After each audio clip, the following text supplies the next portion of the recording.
साथियों, सन 47 में अंग्रेज भले चले गए, लेकिन जनता को गुलाम रखने की मानसिकता यहीं पर कुछ लोगों के जहन में बो करके चले गए, यहीं छोड़ गए थे। इसलिए आजादी के बाद के वर्षों में देश में ऐसा वर्ग खूब फला फूला जो सत्ता को अपना जन्मजात हक समझता था। इन लोगों की बादशाही मानसिकता ने देश की जनता को हमेशा अपना गुलाम माना। 2014 में इस दबे कुचले शोषित वंचित वर्ग ने अपनी आवाज बुलंद की। बादशाही मानसिकता के लोग इस वर्ग की आवाज सुनने की तो बात छोड़ दीजिए, पल पल कुचलते रहते थे। इसलिए हमारी सरकार के पहले कार्यकाल में ही बादशाही मानसिकता वाले इन लोगों ने इन शोषितों, वंचितों, दलितों, पिछड़ों कोई मौका नहीं छोड़ा उनकी मजाक उड़ाने में। हर पल उनकी मजाक उड़ाते रहे। हमारी योजनाओं को, हमारे कार्यक्रमों को निम्न स्तर का बताने की होड़ बढ़ाई गई। जब मैंने लाल किले से स्वच्छ भारत अभियान की चर्चा की, गांवों को, गरीब को, मेरी माताओं बहनों को इज्जत कर देना, शौचालय की सुविधा देने की बात जब मैंने की, तो यही लोग क्या क्या नहीं कहते थे। जब मैंने डिजिटल इंडिया की बात की, तो इन्होंने अपनी ताकत, पूरी ताकत उसे खारिज करने में, देश के लोगों में भ्रम पैदा करने में, निराशा पैदा करने में पूरी शक्ति झोंक दी। ये तर्क दिए जाने वाले और ये कहने लगे देश में बड़ी आबादी अनपढ़ है, अनजान है, वो कैसे डिजिटल इंडिया का लाभ ले पाएगी। साथियों, जब हमारा मजाक उड़ाकर ये सफल नहीं हुए, तो बादशाही मानसिकता वाले इन लोगों की नफरत और ज्यादा बढ़ गई। उन्होंने कभी सोचा नहीं था कि दशक से हिंसा से जूझ रहे जम्मू कश्मीर और नॉर्थ ईस्ट में शांति का सूरज उगेगा। इन्होंने कभी कल्पना भी नहीं की थी कि आर्टिकल 370 कभी इतिहास हो जाएगा। जो काम दशकों तक सरकार चलाने वाले नहीं कर सके, वो काम भाजपा सरकार कैसे कर रही है, ये इन्हें पच नहीं रहा है। इसलिए नफरत से भरे हुए लोग आज झूठ पर झूठ, झूठ पर झूठ बोले जा रहे हैं। अपने भ्रष्ट कर्मों का खुलासा होते देख ये बेचैन है, हताशा से भर गए। इसलिए अब ये लोग इतने हताश, इतने निराश हो चुके हैं कि अब एक ही रास्ता उनको दिख रहा है, एक ही उपाय दिख रहा है, और वो खुल करके कहने लगे हैं, मोदी तेरी कब्र खुदेगी। वो कब्र खोदने की धमकी देने लगे। बादशाही मानसिकता वाले इन लोगों को इन पार्टियों को एक बात पता नहीं है। आज देश का गरीब, देश का सामान्य मानवी, देश का युवा, देश की माताएं, बहनें, बेटियां, दलित, पीड़ित, शोषित, वंचित, आदिवासी, हर कोई भाजपा के कमल को खिलाने के लिए, भाजपा के कमल की रक्षा करने के लिए वो ढाल बनकर के खड़ा हुआ है। साथियों, आज भाजपा देश में एक नए पॉलिटिकल कल्चर का भी नेतृत्व कर रही है। कांग्रेस और उनके जैसी पार्टियों का कल्चर, उन पार्टियों की पहचान क्या है? ये उन्हीं के कल्चर में से पैदा हुई है। उन पार्टियों की पहचान है, पार्टी का नाम लेते ही एक ही बात दिखती है, सारी पार्टियों का तरफ देख लीजिए, परिवारवाद, वंशवाद, जातिवाद और क्षेत्रवाद का बंधक है ये सारे लोग। जबकि भाजपा का पॉलिटिकल कल्चर प्रत्येक देशवासी को साथ लेकर चलने का है। कांग्रेस और उसके जैसी पार्टियों का कल्चर छोटा छोटा सोचना, छोटे सपने देखना और उससे भी कम हासिल करके खुशियां मनाना बस, और खुशी एक दूसरे की पीठ थपथपाना।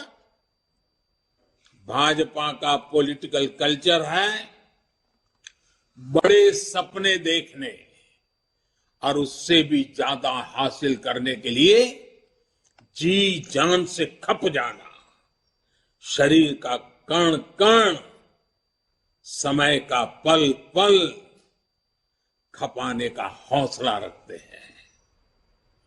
कांग्रेस और उसके जैसी पार्टियों का कल्चर महिलाओं की समस्याओं, उनकी रोजमर्रा की चुनौतियों की परवाह ही नहीं करता है। जबकि भाजपा का पॉलिटिकल महिलाओं के जीवन को आसान बनाने, उनके सपनों को साकार करने को, निर्णय प्रक्रिया में उनको भागीदारी देने को प्राथमिकता देता है। इसलिए आज के युवा हो या फिर देश की माताएं, बहनें, बेटियां भाजपा के साथ हम पल पल अनुभव कर रहे हैं। हमारी माताओं बहनों के आशीर्वाद बढ़ते चले जा रहे हैं, जुड़ाव महसूस करती हैं, अपनापन महसूस करती है। इसलिए आज ये सभी भाजपा के साथ कंधे से कंधा मिलाकर चल रहे हैं। साथियों, आज स्थापना दिवस के इस शुभ अवसर पर हम सबके लिए अपने सपनों को, अपने संकल्पों को, मां भारती के सेवा के लिए समर्पित अपने हर कार्यकर्ता के जीवन को देखते हुए बहुत सी बातों को बार बार समझने की आवश्यकता होती है। 2014 में जो हुआ वो केवल सत्ता परिवर्तन नहीं था। 2014 में भारत के लोगों ने भारत के पुनर्जागरण की नई यात्रा का शंखनाद कर दिया है। 800 साल से ज्यादा की गुलामी से बाहर निकलकर एक राष्ट्र अब अपना खोया हुआ गौरव पाने के लिए फिर से उठ खड़ा हुआ है।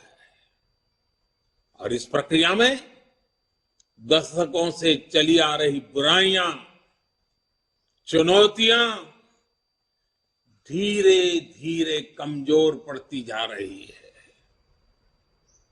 अब देश पंच प्राणों की शक्ति से आगे बढ़ रहा है।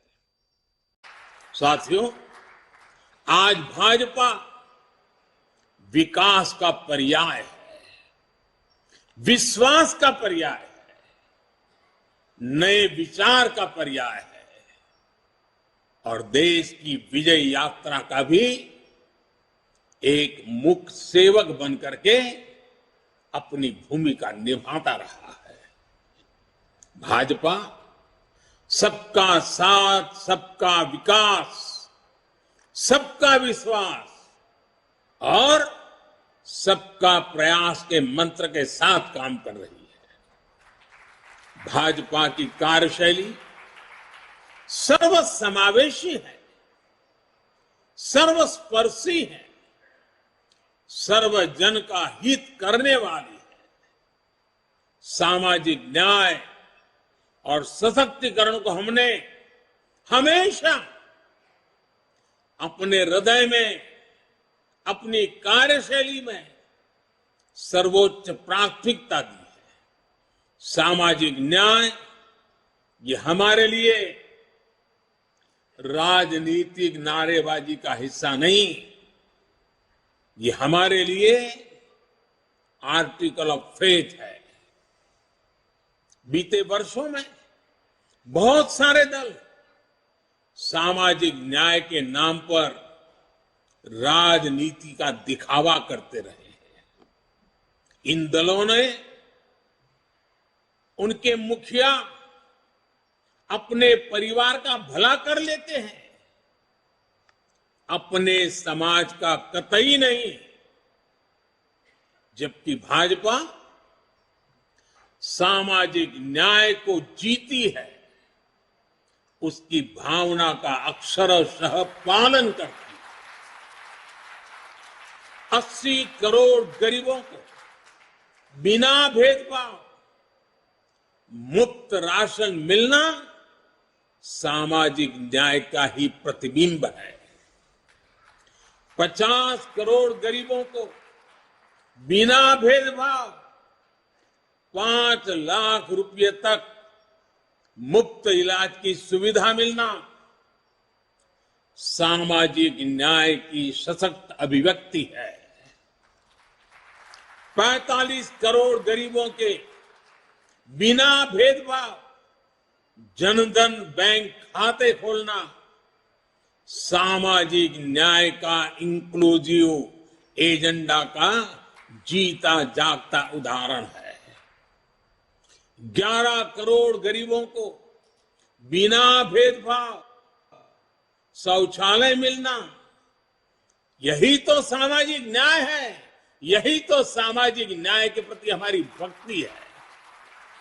बिना भेदभाव, बिना तुष्टीकरण, बिना स्वार्थ, बिना वोट बैंक की राजनीति किए भाजपा आज सामाजिक न्याय का भी सच्चे अर्थ में धरती पर इरादों को साकार करने वाला, देश के दबे कुचले समाज के लिए आशा की किरण बना हुआ एक पर्याय बनकर के उभरा है। भाइयों और बहनों, भाजपा वो पार्टी है जिसके लिए राष्ट्र सदैव सर्वोपरि रहा है। एक भारत श्रेष्ठ भारत जिसकी आस्था का मूल मंत्र रहा है। जब जनसंघ का जन्म हुआ था तो हमारे पास न ज्यादा सियासी अनुभव था, न साधन थे, न संसाधन थे, लेकिन हमारे पास मातृभूमि के प्रति भक्ति, हमारे पास लोकतंत्र की शक्ति थी। जो देश लोकतंत्र की जननी हो, मदर ऑफ डेमोक्रेसी हो, उसकी जनता के नीर क्षीर विवेक पर प्रारंभ से हमारी आस्था रही है और दिनों दिन वो आस्था और मजबूत होती जा रही है।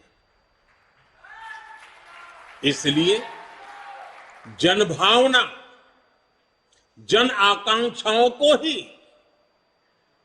हमने भाजपा की चेतना शक्ति बनाया है। हमने राष्ट्र प्रथम, नेशन फर्स्ट के मंत्र को अपना आदर्श बनाया है। भाजपा ने लोकतंत्र की कोख से जन्म लिया।